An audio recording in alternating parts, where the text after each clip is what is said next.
এক আল্লাহর বান্দা বড় গরিব মানুষ, অসহায় মানুষের কাজ করে দিন আনে দিন খায়। কাজ করলে ঘরের চুলায় আগুন জ্বলে, কাজ না করলে ঘরের চুলায় আগুন জ্বলে না। ওই আল্লাহর বান্দা প্রতিদিন কাজ করে সন্ধ্যাবেলা টাকা নিয়ে বাজারে যায়, কিছু বাজার করে ঘরে আসে, কোন রকম সংসার চালায়। আজ বাজারে গিয়ে একটা আওয়াজ শুনি, আমার আল্লাহর কালাম পাওয়া যায়, আল্লাহর কোরআন পাওয়া যায়। এটা যদি ঘরে রাইখা দেও, ঘরের মধ্যে অনেক বরকত হবে। জীবনে আল্লাহর কোরআন দেখে নাই, পড়ে নাই, কই পাওয়া যায় ভাই? আওয়াজ দিল কই? ওই লাইব্রেরির মধ্যে যাও, গেছে। আজ আল্লাহর বান্দা শখ শখ কেটে ঘরে রাখলে বরকত কথা, ঠিক আছে আজকে আর খানা খাবো না, এই আমার একটা কোরআন দাও, কয় টাকা? এত টাকা নাও, আজকের বাজার টাজার নিয়ে এক রাত না খাইলে কি হইব? লাইব্রেরিয়ান ব্যক্তি বলে দিছে, এই আল্লাহর বান্দা ঘরে রাখবা, তবে এটা নিচে রাখবা না, বিনা উজুতে ধরবা না। আল্লাহর বান্দা কোরআনটা লাইব্রেরি থেকে নিয়ে ডাইরেক্ট বাড়ি চলে গেল রাতের বেলা। বিবি আবার অপেক্ষায় আছে, বাজার করে আনবে, রান্না করো, খাবো। আমি এখন ঘরের দরজায় গিয়ে যদি বলি কিছু আনতে পারি নাই, দেখে যদি তো মেজাজ গরম হবে। আগের থেকে সিগন্যাল দিছে, এই ম্যাডাম বাঁকা টাকা হইও না, আজকে কিন্তু খাওন দাও না, নিন একটা বরকত নিয়ে এসে। মহিলারা তো বরকতের আরো পাগল। কি বরকত? বলে আল্লাহর কালাম। ঘরের মধ্যে গিয়া বলে এটা বিনা ওযুতে ধরা যাবে না, নিচু জায়গায় রাখা যাবে না, ঘরের মধ্যে এটা রাখতে পারলে অনেক বরকত হবে। তাই এমন একটা জিনিস যেটা দেখলে সওয়াব, পড়লে সওয়াব, ধরলে সওয়াব, জিডার আওয়াজটা কানের মধ্যে লাগলেও সওয়াব, দিলটা শান্ত হয়ে যায়। সারাদিন আবু জাহাল নবীরে গালি দেয়, আর রাতের আধারে গোপনে গিয়া আমার নবীর জবান মুবারকের তেলাওয়াত গোপনে গোপনে শুনে। আল্লাহর কালাম ঘরের মধ্যে নিয়া স্ত্রী বলে, ভালো একটা জিনিস আনছো, তবে অন্তরে ভয়, এটা তো উঁচা জায়গায় রাখতে হবে। আমরা তো বড় গরিব মানুষ, উঁচা জায়গাও নাই, ছোট একটা ঝুপড়ি ঘর, এখানে এই জিনিসটা রাখার মতো কায়দাই নেই। বিবি দিনদার, স্বামীরে পরামর্শ দেয়, পেরেশানি দূর করে দেয়। আর আমগো আম্মা জানেরা পেরেশানি খেলি বাড়ায়, হুদা জায়গায় একটা টেলিফোন করে একটা পেরেশানি দিয়ে রাখে। আল্লাহর বান্দি বলে, দরকার নাই, বেয়াদবির থেকে বেঁচে থাকি, কাল সকাল বেলা না হয়, এখন পারলে ফিরাইয়া দাও। এখন পারবো না, কালকে দিতে হবে। কয় এটা ফেরত দিয়ে সঙ্গ করে রাখা যাবে না, রাখার জায়গা নেই, তাই হুদা এটা নিয়ে একটা বড্ড আর তলে ভরুম, এটা দিয়াও। আচ্ছা ঠিক আছে, কালকে দিব, আজকে কি করা যায়? আজ রাতটা তো অন্তত রাখতে হবে। কেমনে রাখবো? কোরআন এটা উঁচু জায়গায় রাখতে হবে, রাখার জায়গা নাই। কি করা যায়?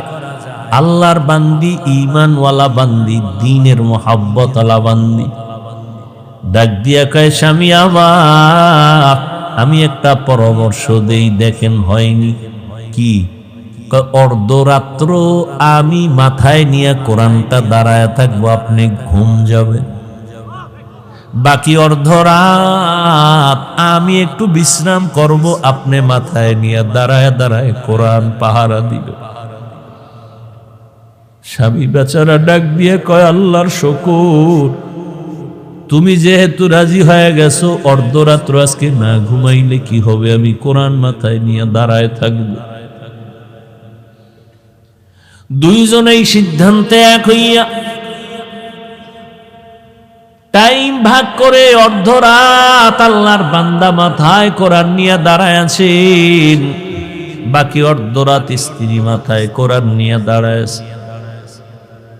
ফজরের আজান হয়ে গেছে,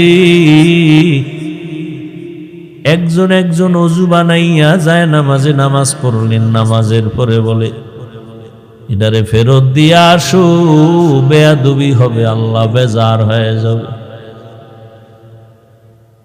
স্বামী বলে যে আনলাম কষ্ট করে টাইনা দিয়ামু, ভিতরে কি একটু দেখি। এটা খুলে টুলে দেখলাম না কি ভিতরে।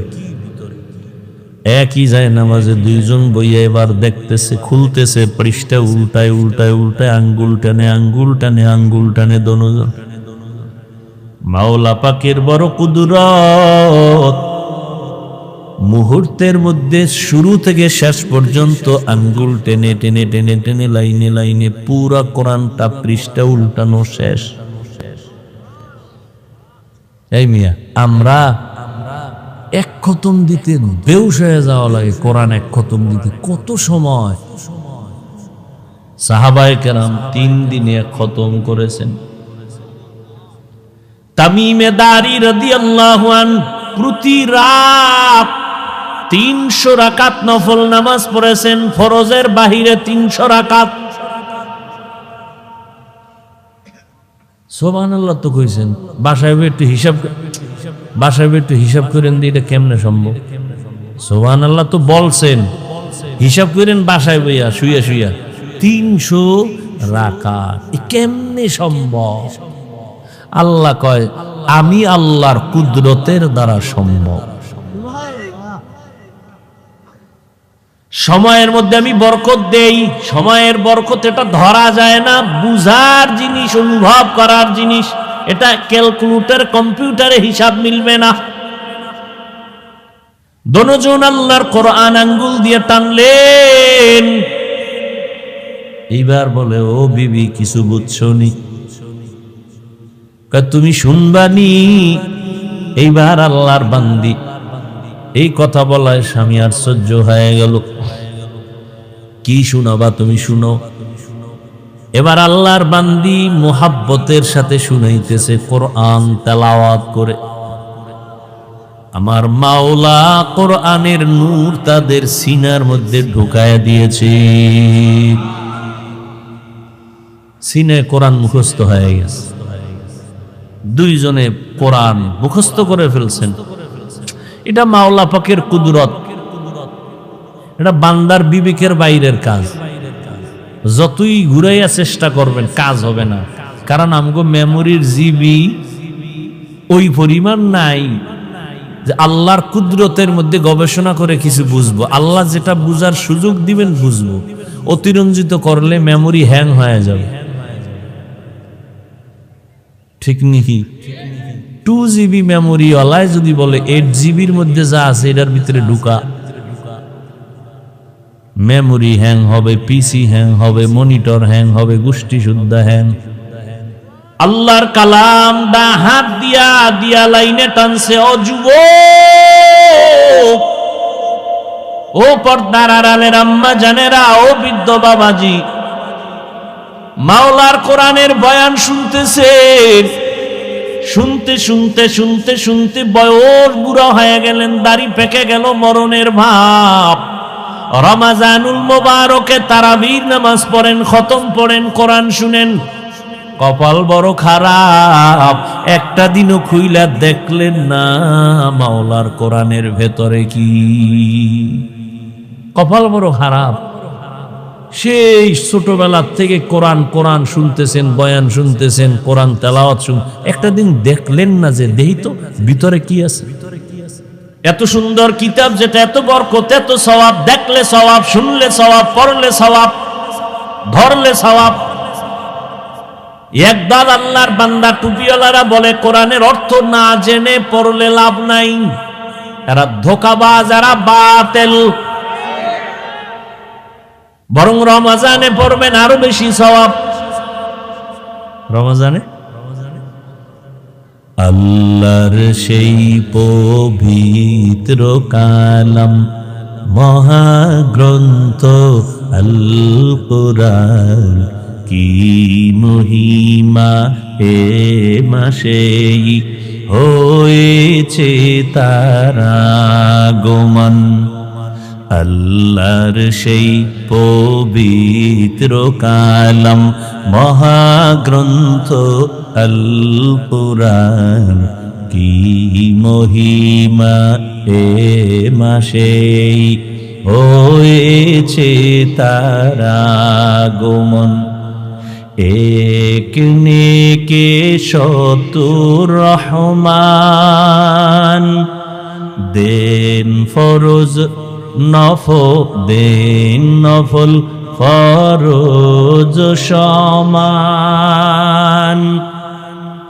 রহমত বরকত নাজাতের মাস, জ্বালাও আমলের বাতি।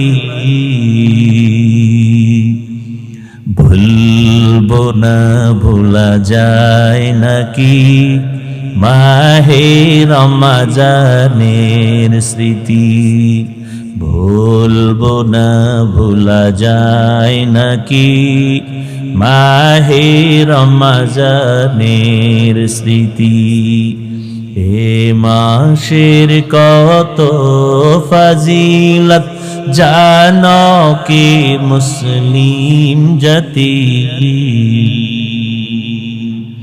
ভুলবো না ভোলা যায় নাকি মাহে রমজানের স্মৃতি। ভুলবো না ভোলা যায় নাকি মাহে রমজানের স্মৃতি। ঘুম আসতেছে আপনার? এরে যুবক আল্লাহর গোলাম, জীবনে সব কামাই করলি, মাওলার কাছে কি নিয়ে যাবি? আল্লাহ যদি জিগায় তোর সব মাপ, তুই জীবনে যত আকাম করছো সব মাপ, খালি একটা ভালো কাজের কথা ক, যেটার ধৈরেই আমি তোর জান্নাত দেব। একটা আছে? কি মাস্তান হইয়া বয়ে দিস, হুজুর মুজুর এটি কোনো পছন্দই হয় না। একটা আমল যদি আল্লাহ জিজ্ঞেস করে, বান্দা বল একটা আমল দেখা, হাদিসে পাকে নবী বলেন কিচ্ছু নেই। বান্দার আল্লাহ দেখবে, দেখ বান্দার নামটা নবীদের সাথে মিল আছে। যদি দেখে নামটা আব্দুর রহমান, নামটা হলো আব্দুল করিম, নামটা হলো রহিমা খাতুন, আয়েশা খাতুন, খাদিজা খাতুন, নামটা সুন্দর, নবীদের সাথে কোরআনের সাথে মিল, রাসূলের সহি হাদিস, আল্লাহ শেষবারে বলবে এই নামের বরকতে যাও, আমি তোমারে জান্নাত দিয়া দিলাম। নাম রাখছে সেন্টু, হৃদয়, বৃষ্টি, নদী, সাগর, সবুজ, গম্বুজ। সারা দুনিয়ার বেঈমানের বাড়ি ঘুরো, আব্দুর রহমান নামের একটা ছেলে পাবেন, পাবেন। সারা দুনিয়ার বিধর্মীদের বাড়ি বাড়ি ঘুরো, রহিমা নামে একটা মেয়ে পাবা। আসতে কেন পাবেন? কপাল এত খারাপ কেন আমাদের? আমরা এতটা ছোট মনের মানুষ কেন যে আমগো ঘরে ঘরে ঘরে ঘরে বেঈমানের পাতানো নাম, ঘরে ঘরে বেঈমানের নাম। একজনের নাম রাখছে বিপদ, সন্তানের নাম বিপদ, ডাক দিছে বিপদ। পিছনে একজন তাকে, ভাই কি বিপদ? কেন? আমার সন্তানের নাম বিপদ। আমার তো ভাই মহা বিপদ শুরু হয়ে গেছে। আহা, قال النبي صلى الله عليه وآله وسلم من ولد له ولد فليحسن اسمه وأدبه فإذا بلغ فليزوجه فإن بلغ ولم يزوج فأصاب اسما فإنما اسمه على أبيه। এই মা বাবা, সন্তান দুনিয়াতে আসার পরে তোমার দায়িত্ব সন্তানের ডান কানে আযান দাও, বাম কানে ইকামত দাও। 7 দিনের দিন চুল ফালাও, সুন্দর একটা নাম রাখো, আকিকা করায়া দাও। এরপরে আল্লাহর দ্বীনের শিক্ষা দিয়া সন্তানটারে আদর্শ ডাক্তার বানাও, আদর্শ ইঞ্জিনিয়ার বানাও, আদর্শ প্রফেসর বানাও, আদর্শ একজন গবেষক বানায়া দাও। বেয়াদব বানাইও না। নবীর আদর্শ দিয়াই বান্দাটারে তুমি ডাক্তার বানায়া দাও। আর তাসলিমের মতো যদি ডাক্তার হয়, জুতার বাড়ি ছাড়া উপায় নাই। আদর্শের ডাক্তার বানাও। কয় আদর্শ পাবো কই? বলে পৃথিবীর মধ্যে শ্রেষ্ঠ আদর্শ হলো রাহমাতুল লিল আলামিনের আদর্শ। আমার নবীর আদর্শ কেমন? নবী মাত্র 13 বছরের ব্যবধানে মক্কার খারাপ চরিত্রহীন মানুষগুলোকে দামি মানুষ বানায় ফেললেন। নবী একটা বেতের বাড়িও দিলেন না, নবী একটা মিথ্যা কথা বললেন না।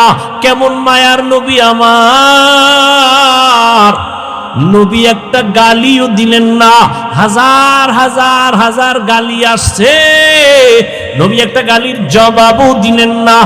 আরো আশ্চর্য খবর, আমার নবী কখনো জীবনে চক্ষু গরম করে কারো দিকে তাকান নাই। কি যুবকেরা, সুবহানাল্লাহ না? ওগো নবীর উম্মতেরা, হয়ে আজি দিশাহারা, কোরআন হাদিসের চলো যখন যাহা চায় মনে, নবী বিনে কে তরাবে পুলসিরাত মিজানে, নবী বিনে কে তরাবে পুলসিরাত মিজানে।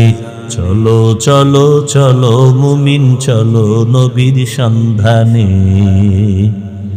নবী বিনে কে তরাবে পুলসিরাত মিজানে, নবী বিনে কে তরাবে পুলসিরাত মিজ। খারাপ লাগেনি?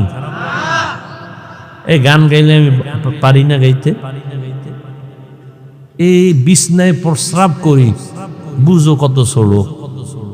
সেই সময় থেকে গজল গাই, তাও এখন তো গজল নাই, এখন গান শুরু হয়ে গেছে। নাত পড়বে, হামদে বাড়ি তাআলা পড়বে, চোখের পানি পড়বে, মানুষের আকর্ষণ বাড়বে আমলের দিকে। কি গায় গানের মতো এরম কইরা কইরা গান, এটি গজল। এ কমুনা আমার ভাই গো, আবার কষ্ট লাগবে। কি করি? বললেও বিপদ, না বললেও বিপদ। আল্লাহ সবাইকে মাফ করো। এরে আল্লাহর বান্দা, কইতন কই গেছি গে জানি না, তবে এতটুকু বলতে পারি, আল্লাহ যে কথা জবানে বলাবেন ওই ভরসা করে বসছি, এবং এখানের জন্য যেই কথা প্রয়োজন আল্লাহ তাই বলাবেন, আমি বিশ্বাস করি। আয়াত কিন্তু নিছি জাহান্নামের আগুন থেকে বাঁচো। ইয়া আইয়ুহাল্লাযীনা আমানু কু আনফুসাকুম ওয়া আহলিকুম নারা। ও মুমিন, জাহান্নামের আগুন থেকে নিজেকে বাঁচাও, তোমার আহালকে বাঁচাও। 1 নাম্বার দায়িত্ব নিজেকে বাঁচাও, 2 নাম্বার দায়িত্ব তোমার আহালকে বাঁচাও। ও আব্বা আম্মারা, আপনাদের সন্তান আপনাদের আহাল, আপনিও জাহান্নাম থেকে বাঁচবেন, আপনার সন্তানদেরও বাঁচাবেন। নিজেও নামাজ পড়বেন, সন্তানদেরকেও নামাজি বানাবেন। নিজেও কোরআন শিখবেন, পড়বেন, সন্তানদেরকেও কোরআন শিখাবেন, পড়াবেন। নিজেও হালাল খাবেন, সন্তানদেরকেও হালাল খাওয়াবেন। খবরদার, নিজেও সুদ খাবেন না, নিষ্পাপ সন্তানগুলোকে সুদের টাকা খাওয়াইয়া পবিত্র রক্তটারে নাপাক বানাবেন না। কত বড় কুলাঙ্গা, নিজে হারাম খায়, যাইনা শুইনা খাক, মরার পরে ভিডাভিডি যাওয়া হবে, কিন্তু তোমার ঘরের মা, তোমার ঘরের বাচ্চাটার কি দোষ?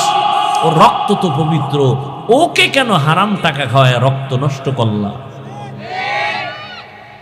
নিজেকে জাহান্নাম থেকে বাঁচাও, তোমার আহালকে বাঁচাও।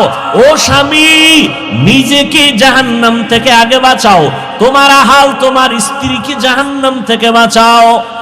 নিজেও টেলিভিশন দেখবা না, স্ত্রীকেও দেখার থেকে ফিরানোর চেষ্টা করো। নিজেও নামাজ পড়েন, স্ত্রীটাকেও নামাজি বানাবেন, কারণ গাছ ভালো হবে, সফল ভালো হবে। আম্মা জানের আদর্শ যদি ভালো হয় সন্তান ভালো হবে।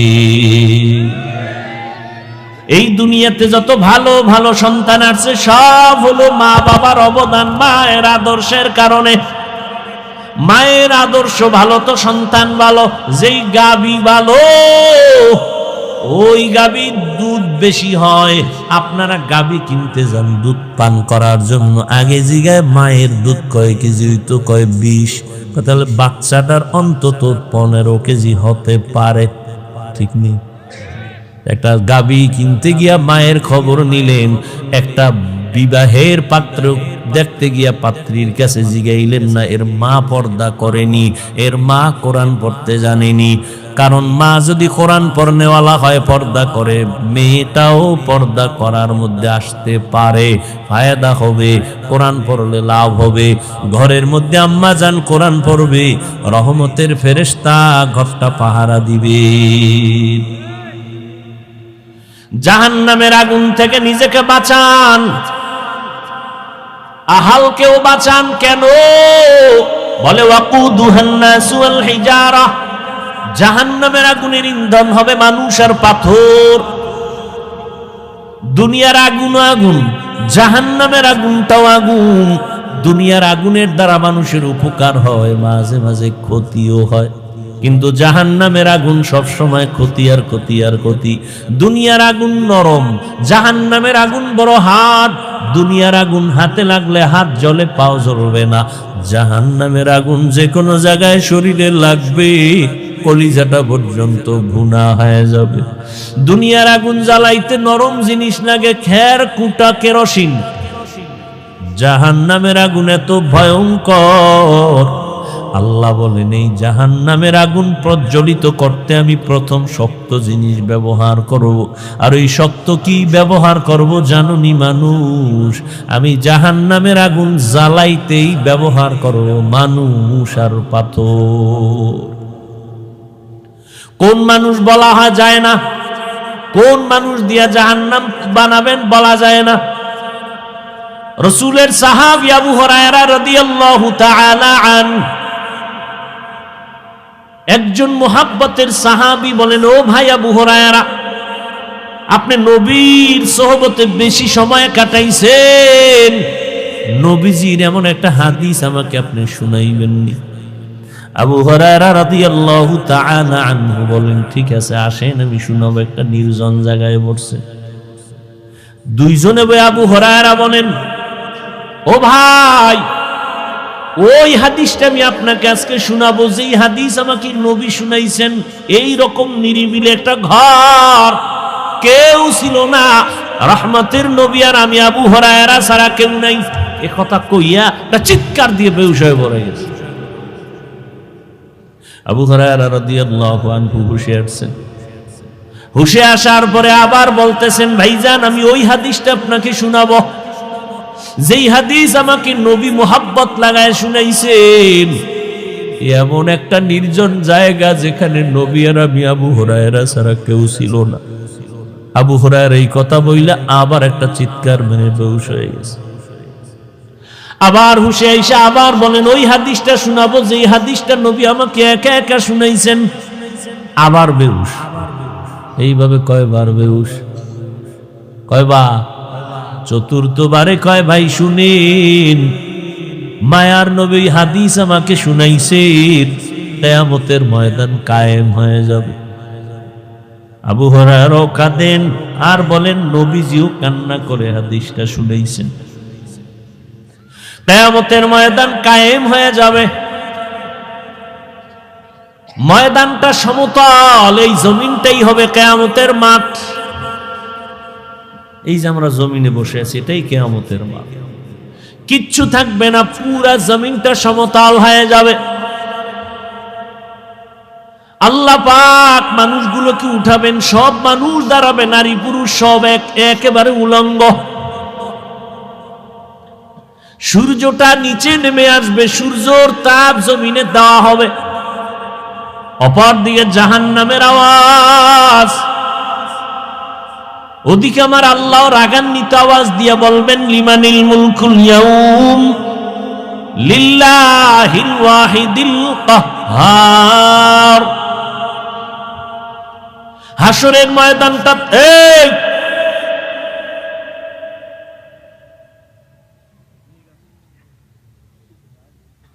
কি ওয়াজ করমু? মাদ্রাসা চালানের টাকা টোকাও থাকলে ওয়াজ মজ একেবারে বাদই দিয়ে দিতাম। আপনারা কি এনে খাইতে আইছেন? আচ্ছা, বাদাম খাইলে কি পেট ভরবে? কি শুরু হইল? ওয়াজের প্যান্ডেলে বেচা কেনা কেন?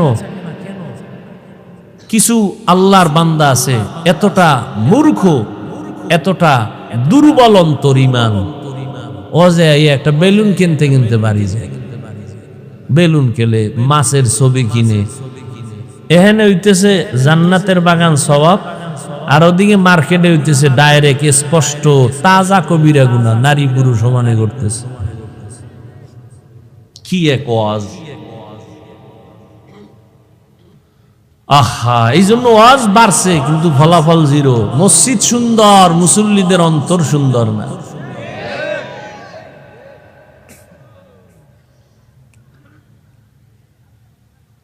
কি একটা মজার কথাটা ঘুরাইয়া শেষ করবো, এর মধ্যে একটা ভেজাল শুরু করে। একটা লোক যদি অন্য মনস্ক থাকে তো এই বয়ানে কি, আমি শুনেন, বয়ান কোনো বক্তার ক্রেডিটে বয়ান হয় না, এটা মনে রাখবেন আজীবন। বক্তার বাহাদুরি খুব এলেমলা, আল্লাহর কসম, বক্তার বাহাদুরি দিয়া বয়ান হয় না।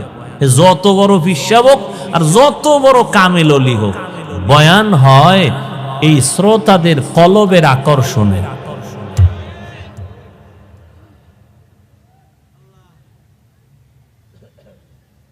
আমি 12টার মধ্যে চাইছি মোনাজাতটা দিয়ে যাবো, বয়ান করতেছি, কে বের করতেছে? আমি কি নিয়ে মুখস্থ করে আসছি যে আজকে এখানে এই কথা বলবো? এই আয়াত দিয়ে তো আরো 13 জায়গায় বয়ান করছি, কিন্তু আজকের আয়াতের মাথা হাতে যে কথাগুলো আসছে, এই কথা তো কোনো বয়ানে আসেনি। এই একই আয়াতের বয়ান আরো 13 জায়গায় ইউটিউবে আছে, দেখেন। একই আয়াতের বয়ান করছি, এক এক জায়গায় এক এক রকম বয়ান। বক্তার বাহাদুরিতে না, ময়দানের শ্রোতাদের কলবের আকর্ষণে বয়ান হয়। অনেক জায়গায় কয় না, বয়ানটা অন্য জায়গায় কেমন সুন্দর করে, আমাদের জায়গায় ভালো হইল না। আপনাদের দিলের অবস্থা ভালো ছিল না। এই যে এত আশিক রসুল, ফজর পড়ে নাই, জহুর পড়ে নাই, আসর পড়ে নাই, মাগরিব পড়ে নাই, এশাও পড়ে নাই, পরে যে ফজর পড়বে কিনা আল্লাহ ভালো যায়। কি ইমানদার বইয়ের নামাজ না পড়লে কি ইমান তাজা আছে?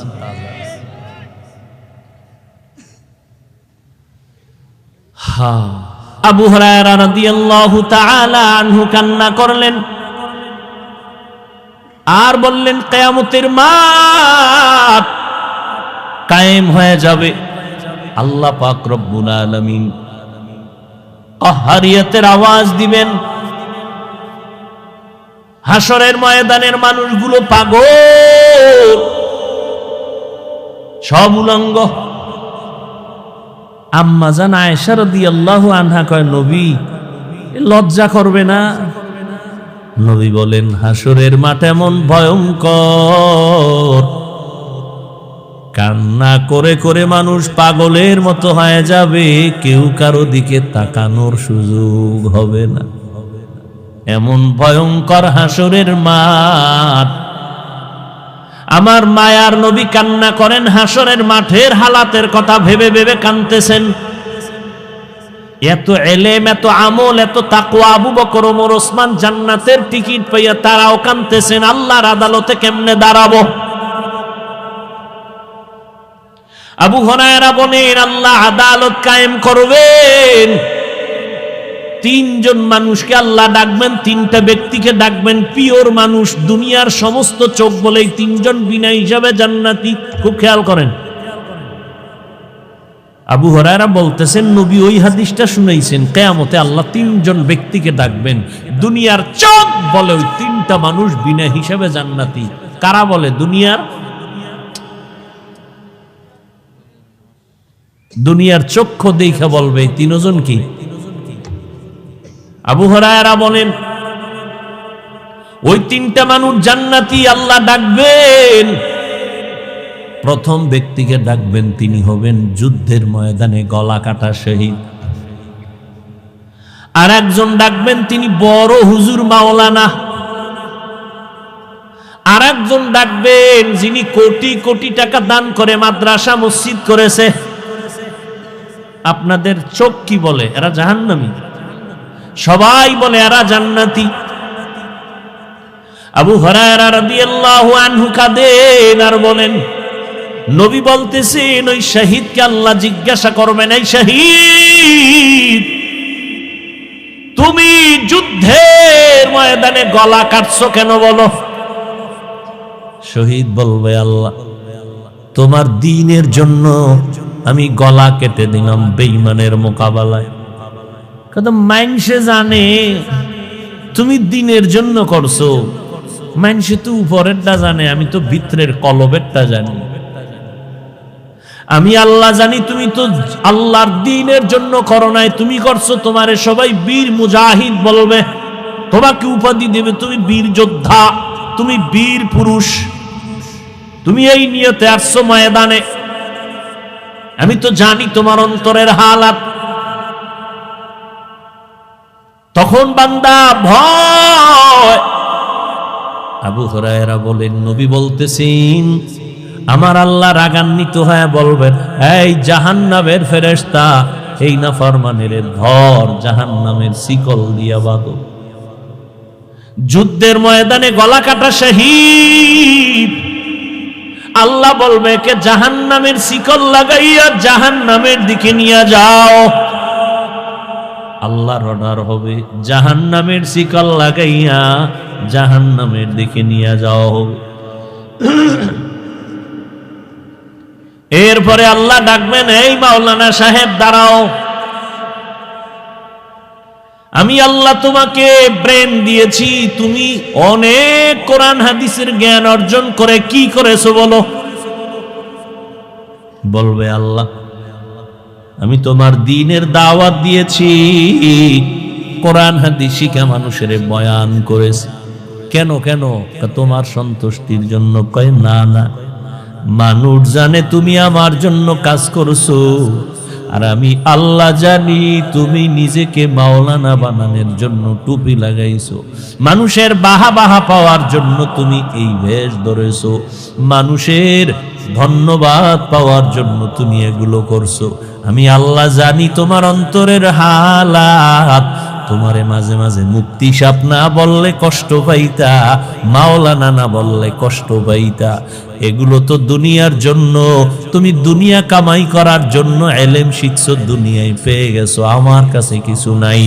আল্লাহ বলবে, জাহান্নামের ফেরেশতা, এই মাওলানাকে তৈরা জাহান্নামের শিকল লাগাও, জাহান্নামের দিকে নিয়ে যাও। সর্বশেষ আল্লাহ পাক দানবীর টাকাওয়ালাকে ডাকবেন, ও দানবীর টাকাওয়ালা, আমি আল্লাহ তোমাকে গরিবী হালাতের থেকে তোমারে ধনী বানাইছি, বলো টাকা পয়সা কি করেছো? দানবীর বলবেন, হে মালিক, তোমার দিন জিন্দার জন্য মাদ্রাসা বানাইছি, মসজিদ বানায় দিছি। আল্লাহকে এটা মানুষ জানে, কিন্তু আমি তোমার অন্তরের খবর জানি। তুমি মানুষের ধন্যবাদ পাওয়ার জন্য দান করেছো। তোমার নামটা বড় কইরা না বললে মনে কষ্ট পাইতা, কেউ জানে না, আমি জানি। তোমার নামে আলহাজ না লেখলে কষ্ট পাইতা, কেউ জানে না, আমি জানি। তোমারে যদি একটু সম্মানের চেয়ার না দিত তুমি কষ্ট পাইতা, আমি জানি। তাহলে তুমি টাকা পয়সা ব্যয় করছো মানুষের ধন্যবাদ পাওয়ার জন্য, সেটা দুনিয়ায় পেয়ে গেছো। আজ আমি মাওলার আদালতে তোমার কিছুই নাই। আল্লাহ বলবে, জাহান্নামের ফেরেশতারা, একে ধর, জাহান্নামের শিকল লাগাই একে জাহান্নামের দিকে নিয়ে যাও। ও আল্লাহর বান্দারা, আমি যে কথাটা বুঝাবার জন্য ঘটনাটা টানলাম, আবু হুরায়রা কান্না করে শুনাইছেন। ও আল্লাহর বান্দা, গলা কাটা শহীদের যদি এমন অবস্থা হয়, একজন দ্বীনের দায়ী মাওলানা সাহেবের যদি কিয়ামতের ময়দানে এমন হালাত হয়, একজন মসজিদ মাদ্রাসা দ্বীনের পথে দান করনেওয়ালার যদি এমন অবস্থা হয়, একটু চিন্তা করবেন আপনার আমার উপায় কি হবে সেই দিন। আজকে মনে হয় আমার মতো মাওলানা আপনারা কত সম্মানে আমাকে বসাইছেন, কিন্তু গুনার দিকে তাকায় দেখি মনে হয় এই মাঠে আমার মতো গুনাহগার আর একজনও নাই। আমার গুনার খবর আপনারাও জানেন না, আমার আব্বা আম্মা কেউ জানে না। আমার হাতের দিকে তাকাইলে মনে হয় হাত পাপের কারণে নাপাক, গুনার কারণে আমার জিহ্বা নাপাক। এই জিহ্বা দ্বারা কত গীবত করলাম, শিকায়াত করলাম, কত মানুষের নামে কত অপবাদ দিলাম। এই হাতের দ্বারা কত গুনাহ করলাম, চোখের দ্বারা কত গুনাহ করেছি। ও যুবক বাবারা, পাও দুইটা ধইরা বলে গেলাম, যদি বলো হাফিজ ভাই নিচে নাইমা পাও ধরেন, আমি তোমার পাও নিচে নাইমা ধরি। বলো বাবা, দরওয়াজা জানালা আটকাইয়া সারাটা রাত মোবাইলের দিকে তাকাইয়া কবিরা গুনাহ করলা। আমার মাওলায় যদি তোমারে অন্ধ বানাইতেন, বলো তুমি কেমনে রাতের বেলা মোবাইলে কবিরা গুনাহ দেখতা? এখনো কি তওবা করবা না? কয়দিন আর তুমি বাঁচবারে বাবা? তাকায় দেখো গাড়ির নিচে তোমার মতো যুবকের লাশ, পানির ভেতরে তোমার মতো যুবকের লাশ, ঘরের বিছানায় ঘুমের বিছানায় তোমার মতো যুবকের লাশ। ও আল্লাহর বান্দা, তুমি স্কুলে পড়ো, কলেজে পড়ো, চাকরি করো, বাধা নাই, নামাজটা ছাড়িও না রে বাবা। তোমার মতো যুবক স্কুল কলেজে পড়ে, নামাজ ছাড়ে না, তুমি কেন পারো না রে বাবা? তোমার মতো বান্দা রাস্তায় গাড়ি চালায়, নামাজ ছাড়ে না, তুমি কেন পারো না? তোমার মতো যুবক ব্যবসা করে, চাকরি করে, নামাজ ছাড়ে না, তুমি কেন পারো না? তোমার মতো যুবক কৃষি কাজ করে, নামাজ পড়ে, তোমার মতো বান্দা র্যাব, আর্মি, পুলিশ, বিডিআর এর চাকরি করে, ডাক্তার, প্রফেসর, ইঞ্জিনিয়ার, নামাজ ছাড়ে না, তুমি কেন পারো না রে বাবা? আমার মাওলার কোরআনটা কি মিথ্যা মনে করেছো? আমার নবীর কথাগুলো কি মিথ্যা মনে করেছো রে বাবা? একজন, দুইজন, তিনজনে বললে হয়তো সন্দেহ করতে পারো এ কথাটা মিথ্যা, কিন্তু আখিরাতের কথা, গুনাহগারের জাহান্নামের বয়ান তো লক্ষ লক্ষ নবীরা বললেন, লক্ষ লক্ষ সাহাবায়ে কেরাম একই বয়ান করলেন, কোটি কোটি কোটি কোটি উলামায়ে কেরাম আল্লাহওয়ালারা একই বয়ান করে কবরে গেলেন। তাবলীগওয়ালারাও বলে গুনাহ ছাড়ো, নেক আমল করো। পীর সাহেবরাও বলে গুনাহ ছাড়ো, নেক আমল করো। আল্লাহওয়ালারা সবাই বলে গুনাহ ছাড়ো, নেক আমল করো। উলামায়ে কেরাম বলে গুনাহ ছাড়ো, নেক আমল করো। ও যুবক, আজকে আমিও যদি তোমার মতো প্যান্ট শার্টটাই লাগায় রাস্তায় ঘুরতাম, দাড়ি কেটে, কেউ আমারে বাধা দিত না রে বাবা। এই টুপির কারণে মাথা গরম লাগে তাও জানি, দাড়ির কারণে যৌবনের ভাব চলে যায় তাও বুঝি, লম্বা জামা গায়ে পরার কারণে শরীরটা গরম লাগে, আটকা আটকা লাগে তাও বুঝি, শীতের মধ্যে ঠান্ডা পানি দিয়া ওযু বানাইয়া ফজরের নামাজ পড়তে অনেক কষ্ট তাও বুঝি। এই টুপিদারির কারণে আলেমরা অনেক গালি শুনছেন, ফাঁসি হয়েছে তাও জানি। এরপরও এখনো শুনি কত মানুষ, তোমরা তোমাদের মতো কত বান্দার আমগো গালি দাও, পাঁচকুল্লি বলে গালি দাও, চরমনাইরে গালি দাও, তাবলীগওয়ালাদের বিরুদ্ধে বলো, দেওবন্দীদের গালি দাও, জানি শুনি, তারপরও কোনো জবাব দেই না।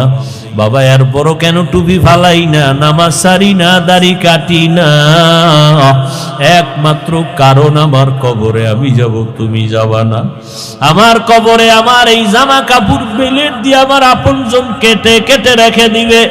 আমার বিদায় বেলা 3টা সাদা কাফন, ওই কবরে 3টা প্রশ্ন তোমাকেও করা হবে, আমাকেও করা হবে। রবের পরিচয় দাও, ধর্মের পরিচয় দাও, রাহমাতুল লিল আলামিনের পরিচয় দাও। ও বাবা, ওই কবরে যাইয়া আমি হুজুর জবাব দিতে পারবো এই কোনো গ্যারান্টি নাই রে বাবা। এই কারণেই তো আবু বকর সিদ্দিক রাদিয়াল্লাহু তাআলা আনহু সারা রাত কান্না করলেন নামাজে, ওমরে ফারুক কান্না করলেন জীবনভর, আল্লাহর কাছে আমি কেমনে দাঁড়াবো।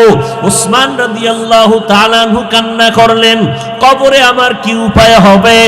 তারা যদি এত আমল করিয়া কাঁদেন, তোমার আমার কি পরিমাণ কান্না করা দরকার। হেদায়েতের মালিক আমার আল্লাহ, এখনো তওবা কি করবা না রে বাবা? ও আল্লাহর বান্দা, মনেরে বুঝাও, তোমার মতো যুবক যদি জেনারেল লাইনে থাকিয়া নামাজ পড়ে, তুমি কেন পারবা না? ও পর্দার আড়ালের আম্মা জানেরা, আপনারা নবীদের মা, সাহাবায়ে কেরামদের মায়ের মতো মা, আপনারা হাফেজে কোরআনের মায়ের মতো মা। এই স্টেজে কতজন ছাত্রর মাথায় আজ পাগড়ি দিলাম, এরা সবাই কোরআনের হাফেজ। এদের সিনার মধ্যে মাওলার কোরআন মুখস্থ হয়ে গেছে। কিয়ামতের ময়দানে আল্লাহ এদের ডাকবেন আর বলবে, রে গোলাম, দুনিয়াতে কোরআন তেলাওয়াত করছো, তোর আর দুনিয়াওয়ালারা শুনছে, আজকে তুই পড়বি, আমি মাওলা তোর তেলাওয়াত শুনবো, আমার সামনে তেলাওয়াত কর। ইউকালু লি সাহিবিল কুরআন ইকরা ওয়ারতাকি ওয়ারাত্তিল কামা কুনতা তুরাত্তিলু ফিদ দুনিয়া ফাইন্না মানজিলাকা ইনদা আখিরি আয়াতিন তাকরাউহা। আল্লাহ বলবেন তেলাওয়াত করো, আর একতলা বিল্ডিং লিফটের মধ্যে উপরে যাও। শুধু তুমি একা যাইও না, ও কোরআনওয়ালা, আরো 10টা জাহান্নামীর ব্যাপারে আমার লিস্টি দাও, সুপারিশ করো। আমি মাওলা তোমার কোরআনের বরকতে, তুমি যে কোরআন শিখছো এই বরকতে আমি 10টা জাহান্নামীকেও তোমার সুপারিশে জান্নাত দিয়া দিব। ও আল্লাহর বান্দারা, ও আম্মা জানেরা, আজকে এই যে ছেলেরা পাগড়ি নিল, ওদের মা কত ধন্য, ওদের বাবাদের কপাল কত ধন্য। আপনার সন্তানটারে কেন কোরআন শিখাইতে পারলেন না? ডাক্তার বানাবেন আলহামদুলিল্লাহ, তবে কোরআন শিখাইয়া নবীর আদর্শের ডাক্তার বানাইয়া যাইয়েন। আপনার মতো মা নামাজ পড়ে স্বামীর মাল হেফাজত করে, আপনি কেন পারবেন না রে মা? কয়দিন আর দুনিয়ায় বাঁচবেন, একদিন দুনিয়া থেকে বিদায় হবেন। আজকে নতুন শাড়ি পরিয়া স্বামীর ঘরে আসছেন, কত আনন্দ। এমন একটা দিন আসবে সাদা কাফনের প্যাকেট হয়ে কবরে যাবেন। বাচ্চাগুলো আম্মু আম্মু বলে ডাকবে, আপনার জবানে কোনো আওয়াজ হবে না। ও বৃদ্ধ বাবাজিরা, কয়দিন আর দুনিয়ায় বাঁচবেন? আপনার মতো কত বুড়া মানুষ লাঠি দিয়া মসজিদে গিয়া কষ্ট করে করে নামাজ পড়ে সারেন, আপনি কেন পারবেন না? আল্লাহর কাছে তওবা করে নেন। জীবনে তো গুনাহ কম করি নাই, নামাজ কম সারি নাই, বেপরদায় কম চলি নাই, নবীর তরিকা কম জবাই করি নাই। আজকে থেকে আর নবীর তরিকা সারবা না, দাড়ি কাটবা না, বেপরদায় চলবা না, মা বাবার দোয়া নিয়ে চলবা, উলামায়ে কেরামের পরামর্শ নিয়ে চলবা, নবীর সুন্নাত অনুযায়ী চলবা। এমন নিয়ত যদি কারো অন্তরে থাকে তওবা করার জন্য, মুনাফিকি যদি অন্তরে না থাকে, যাদের অন্তর তৈরি হয়ে আছে তওবার নিয়তে, আমি বলবো ভাইজানেরা, আমার মাওলার মোহাব্বতে তওবার নিয়ত যদি থাকে, দুটো হাত আমার আল্লাহকে দেখায় দেন। আয় আল্লাহ, হাতগুলো কবুল করে নেন, তওবা কবুল করে নেন। আয় আল্লাহ, মরণ পর্যন্ত নবীজির আদর্শ নিয়ে চলার তৌফিক দান করেন। মা বাবার দোয়া নিয়া, উলামায়ে কেরামের পরামর্শ নিয়ে আদবের সাথে চলার তৌফিক দান করেন, আমিন। যদি বাচ্চাটা একটা অন্যায় করে, আপনি ধমক দিবেন একটা, 2 কাজ করলে 2 ধমক, বেতের বাড়ির কাম করলে 1টা বেতের বাড়ি দিবেন। কত জোরে ও যতটুকু সহ্য করতে পারবে। 1টার বেশি যদি দেন জুলুম, পাইবে সে মাত্র 10 গ্রাম ওজনের বাড়ি দিছেন আধা কেজি, জুলুম। হ্যাঁ, বড় কঠিন জিনিস। শাসন করেন স্ত্রীকে, কিন্তু শোষণ না। স্ত্রীকে শাসন করবেন, শিক্ষক ছাত্রকে শাসন করবেন, শোষণ করা যাবে না। শাসন করা ইনসাফ, শোষণ করা জুলুম। তবে এখানেও সাবধান, কারো চেহারায় আঘাত করা যাবে না, হারাম। শিক্ষক ছাত্রকে শাসন করবে, চেহারার মধ্যে আঘাত করা যাবে না, হারাম। স্ত্রীকে স্বামী শাসন করবে মাঝে মাঝে, তাও শাসনের কিন্তু আইন আছে বড় কঠিন, কোরআনের আয়াত দিয়ে। প্রথম তার জন্য মাওলার কাছে দোয়া করো, হে মালিক আমার হাতে করা ছাত্র ঠিক মতো আদব নাই, আদব দাও। জেহেন নাই, জেহেন দাও। আদবালা বানাও। পড়াইতেছি, পড়া মনে রাখতে পারে না, তুমি শক্তি দাও। 2 নাম্বার আপনার শাসন হলো এরে বুঝাইবেন, বাবা এমন ভাবে চলো, সালাম দিও, কারো সামনে চোখ তুইলা কথা বলবা না, এইভাবে বুঝাইবেন। আবার তাহাজ্জুদে সিজদায় পড়ে দোয়া করবেন। স্বামী ও আল্লাহর কাছে দোয়া করতে হবে, ও দয়ার মালিক আমার স্ত্রীকে তুমি নেককার বানায়া দাও, আমলালা বানাও। আবার বুঝাইতে হবে, রে বিবি তুমি আমি মিলিয়া দাম্পত্য জীবনের বাগানটা সাজাবো। তোমার মন আমার মন যদি এক না হয় কোনোদিন আগানো যাবে না। আর মাওলায় বরকত না দিলে আগাইতে পারবো না। বরকতের জন্য তোমার মন আমার মনে এক হতে হবে, আল্লাহর কাছে দোয়া করতে হবে। আল্লাহ দোয়া কবুল করবে, বরকত শুরু হবে। বুঝাইতে হবে, দোয়া করতে হবে। এরপরেও যদি বাঁকা থাকে, তারপরে হলো 3 নাম্বার পদ্ধতি।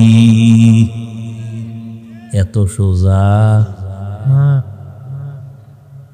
আরে ফিডা, হ্যাঁ, হায় হায়।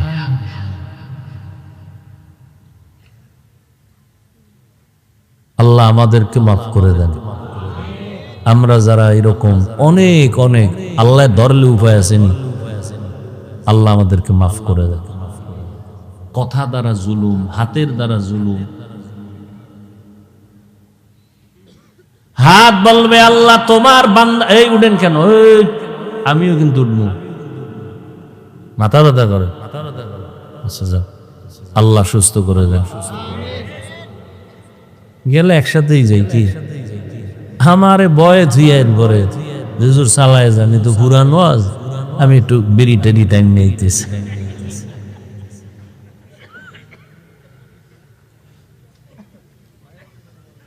টের পান না তো কত কষ্ট আমাদের। 4 ঘন্টা ঘুমাইছি আজকে। সারা পৃথিবীর চিকিৎসা বিজ্ঞানীরা একমত, একটা মানুষের কমপক্ষে 6 ঘন্টা ঘুমাতে হয়। তাও ঘুমাইছি ফজরের পর, সাহারি খাইয়া এরপরে ঘুমাইছি ফজর পইরা। উঠা মাদ্রাসায়, আবার এদিকে দৌড়, এইভাবে প্রতিদিন 12 মাস। আর সব থেকে শরীরের জন্য উপকারী ঘুম হলো রাতের মধ্যাংশের ঘুম। শেষ রাতেরও ঘুম না, প্রথম রাতেরও না, মধ্যাংশের ঘুম। আঙ্গু কপালে নেই। তো মাঝে মাঝে অনেকে জিজ্ঞাসা, হুজুর কেমনে চলেন? এমনকি আল্লাহ মনে হয় আমগো বানানোর সময় ওই সিস্টেম করে বানাইছে। আর কি করার, নাইলে এত চিল্লে চিল্লি, ওই এক জায়গায় চিল্লেই এখন এখানে, কালকে জহুর করে বয়ান মাগুরা, এরপরে ভেড়া মারা কুষ্টিয়া। এটা কেমনে সম্ভব? 12 মাস টাইম মতো ঘুম নাই, খাওয়ান নাই, নাকে মুখে 2টা দিয়ে দৌড়। 2 রাকাত এশা পড়ছি, বিতির রয়েছে, বাসায় গিয়ে পড়ব মাওলায় যদি কবুল করে। তো এই যে দৌড়ের উপরে আছি 12 মাস, একটা মানুষের ঘুম না হইলে আর কথার ব্যালেন্স থাকে না, চলাফেরার ব্যালেন্স থাকে না। কি এক রাত ঘুম বাদ দিয়ে যদি রিক্সা লয়ে রাস্তায় নামে, ও রাস্তার সাইডে ভরতে আর দেরি লাগবে না। মাওলার রহমত আর কিছুই। আল্লাহ, একটু বসবেন তো।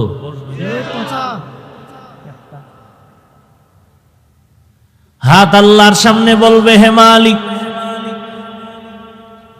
তুমি হাতটা দিছো নেক আমলের ব্যাপারে ব্যয় করবে, বান্দায় আঙ্গুল দিয়া দূরে দূরে দূরে দূরে কোরআন পড়বে। এক আল্লাহর বান্দার একটা ঘটনা, আমি আমার এক বুজুর্গ আল্লাহওয়ালা, যার লাথি খাইয়া আমি হাফিজুর রহমান এখানে আসছি। এক বুজুর্গ, বহুত লাথি খাইছি, থাপ্পড় খাইছি।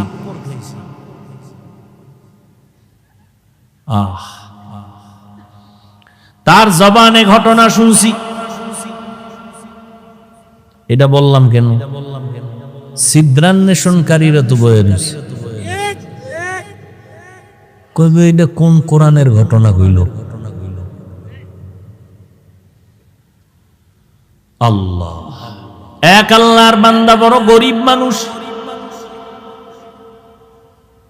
অসহায় মানুষের কাজ করে দিন আনে দিন খায়।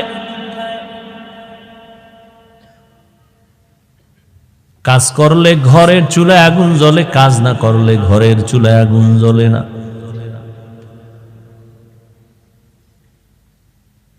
ওই আল্লাহর বান্দা প্রতিদিন কাজ করে সন্ধ্যাবেলা টাকা নিয়ে বাজারে যায়, কিছু বাজার করে ঘরে আসে, কোন রকম সংসার চালায়। আজ বাজারে গিয়ে একটা আওয়াজ শুনি, আমার আল্লাহর কালাম পাওয়া যায়, আল্লাহর কোরআন পাওয়া যায়।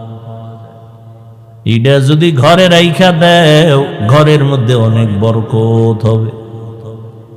জীবনে আল্লাহর কোরআন দেখে নাই, পড়ে নাই, কই পাওয়া যায় ভাই? আওয়াজ দিল কই? ওই লাইব্রেরির মধ্যে যাও, গেছে। আজ আল্লাহর বান্দা শখ শখ কেটে ঘরে রাখলে বরকত কথা, ঠিক আছে আজকে আর খানা খাবো না, এই আমার একটা কোরআন দাও। কয় টাকা? এত টাকা নাও, আজকের বাজার টাজার নিয়ে এক রাত না খাইলে কি হইব?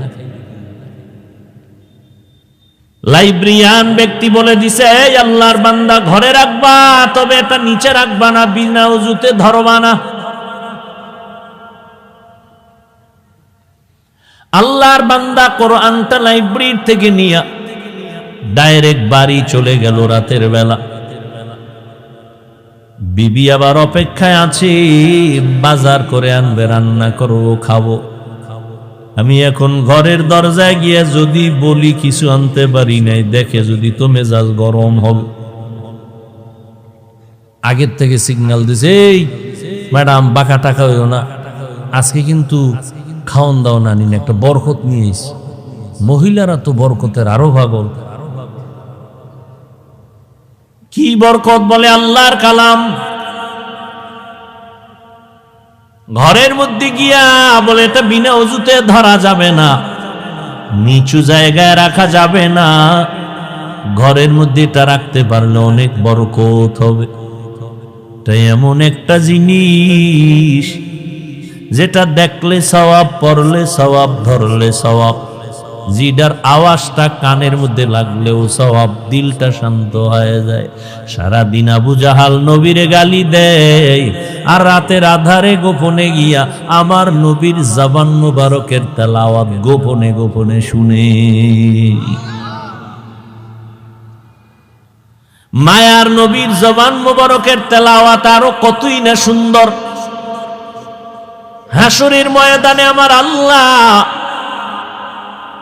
নবীর মাধ্যমে তেলাওয়াত শোনাবেন তার আশিক পাগলদের।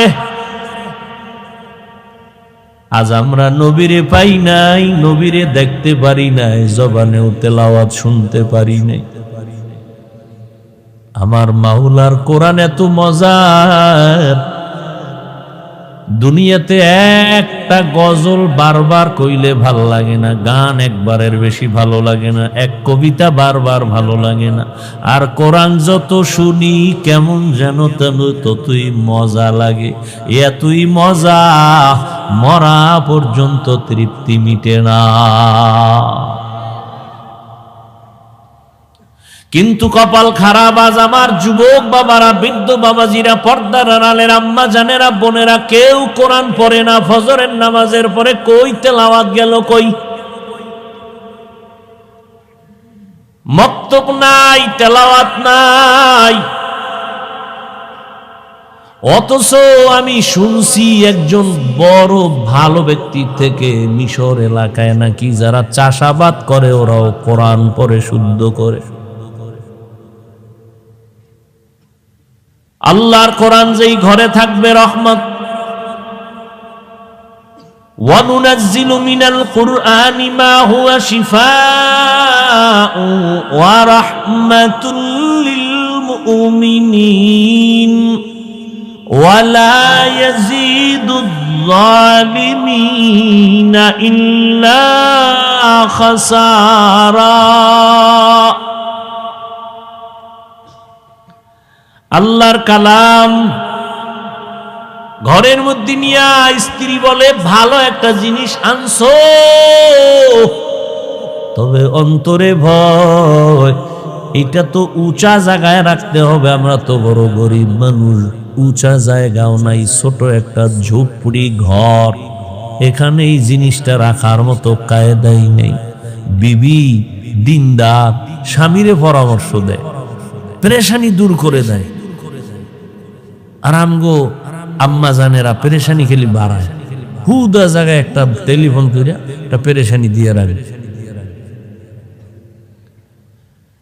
আল্লাহর বান্দি বলে দরকার নাই, বেয়াদবির থেকে বেঁচে থাকি, কাল সকাল বেলা না হয় এখন পারলে ফিরাইয়া দাও, এখন পারবো না কালকে দিতে হবে। কয় এটা ফেরত দিয়ে সঙ্গ করে রাখা যাবে না, রাখার জায়গা নেই, তাই হুদা এটা নিয়ে একটা বড্ড আর তলে ভরুম, এটা দিয়াও। আচ্ছা ঠিক আছে কালকে দিব, আজকে কি করা যায়? আজ রাতটা তো অন্তত রাখতে হবে, কেমনে রাখবো? কোরআন এটা উঁচু জায়গায় রাখতে হবে, রাখার জায়গা নাই, কি করা যায়? আল্লাহর বান্দি, ঈমানওয়ালা বান্দি, দ্বীনের মুহাব্বতওয়ালা বান্দি ডাক দিয়া কয় স্বামী আমার, আমি একটা পরামর্শ দেই, দেখেন হয়নি কি? অর্ধরাত্র আমি মাথায় নিয়ে কোরআনটা দাঁড়ায় থাকবো, আপনি ঘুম যাবেন, বাকি অর্ধরাত আমি একটু বিশ্রাম করব, আপনি মাথায় নিয়ে দাঁড়ায় দাঁড়ায় কোরআন পাহারা দিবে। স্বামী বেচারা ডাক দিয়ে কয় আল্লাহর শুকর, তুমি যেহেতু রাজি হয়ে গেছো, অর্ধরাত্র আজকে না ঘুমাইলে কি হবে, আমি কোরআন মাথায় নিয়ে দাঁড়ায় থাকবো। দুইজনেই সিদ্ধান্তে এক হইয়া টাইম ভাগ করে অর্ধরাত আল্লাহর বান্দা মাথায় কোরআন নিয়ে দাঁড়ায় আছেন, বাকি অর্ধরাত স্ত্রী মাথায় কোরআন নিয়ে দাঁড়ায় আছে। ফজরের আজান হয়ে গেছে, একজন একজন ওযু বানাইয়া যায় নামাজে নামাজ পড়লেন, নামাজের পরে বলে এটারে ফেরত দিয়ে আসো, বেয়াদবি হবে, আল্লাহ বেজার হয়ে যাবে। স্বামী বলে যে আনলাম কষ্ট করে টাইনা দিয়ামু, ভিতরে কি একটু দেখি, এটা খুইলে টুইলে দেখলাম না কি ভিতরে। একই যায় নামাজে দুইজন বইয়া এবার দেখতেছে, খুলতেছে পৃষ্ঠা, উল্টায় উল্টায় উল্টায় আঙ্গুল টানে আঙ্গুল টানে আঙ্গুল টানে দোনোজন। মাওলা পাকের বড় কুদরত, মুহূর্তের মধ্যে শুরু থেকে শেষ পর্যন্ত আঙ্গুল টেনে টেনে টেনে টেনে লাইনে লাইনে পুরা কোরআনটা পৃষ্ঠা উল্টানো শেষ। এই মিয়া, আমরা এক খতম দিতে বেহুশ হয়ে যাওয়া লাগে, কোরআন এক খতম দিতে কত সময়। সাহাবায়ে কেরাম 3 দিনে এক খতম করেছেন। তামিমে দারি রাদিয়াল্লাহু আনহু প্রতি রাত 300 রাকাত নফল নামাজ পড়েছেন, ফরজের বাহিরে 300 রাকাত। সুবহানাল্লাহ তো কইছেন, বাসায় একটু হিসাব করেন দিয়ে এটা কেমনে সম্ভব? সুবহানাল্লাহ তো বলছেন, হিসাব করেন বাসায় বইয়া শুইয়া শুইয়া 300 রাকাত, কেমনে সম্ভব? আল্লাহ কয় আমি আল্লাহর কুদরতের দ্বারা সম্ভব।